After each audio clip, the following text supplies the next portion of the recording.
वांद्रे परिसरात रात्री विनाकारण भटकणाऱ्यांची धरपकड केली जाते।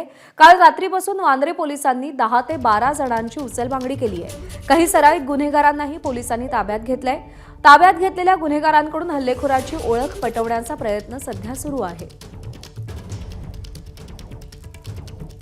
सिने अभिनेता सैफ अली खान याच्यावर हल्ला होऊन तब्बल 2 दिवस उलटून गेलेले असताना देखील मुंबई पोलिसांच्या हाती अजूनही त्याचा आरोपी लागलेला नाहीये। आणि रात्रीपासून आपण जर बघितलं तर वांद्रे पोलीस ठाण्यामध्ये 10 ते 15 संशयितांना या ठिकाणी आणण्यात आलेलं आहे।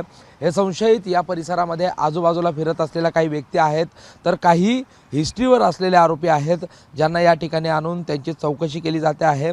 अशा प्रकारे जी लोक वांद्रे परिसरामध्ये फिरतात त्यांना मुंबई पोलिसांच्या विविध पथकांनी ताब्यात घेतलेलं आहे। एकूण या सगळ्या घटनेनंतर मुंबई पोलिसांनी तब्बल 35 पथकं जी आहेत ती तैनात केलेली आहेत। ही 35 पथकं मुंबई असेल, महाराष्ट्र असेल किंवा आजूबाजूच्या परिसरामध्ये या आरोपीचा शोध घेत आहेत। CCTV फुटेजमध्ये जो आरोपी दिसतो आहे त्याच्या सारखी दिसणारी काही लोक जे आहेत ती आजूबाजूला कुठे फिरत असतील त्यांना देखील या ठिकाणी आणलं जात आहे। त्यांची देखील चौकशी केली जी आहे ती केली जात आहे। त्यांना CCTV फुटेज दाखवून ते यापैकी कोणाला अशा प्रकारच्या व्यक्तीला ओळखतात का, अशा प्रकारची चौकशी देखील पोलीस करत आहेत। मात्र तब्बल 2 दिवस उलटून गेलेले आहेत।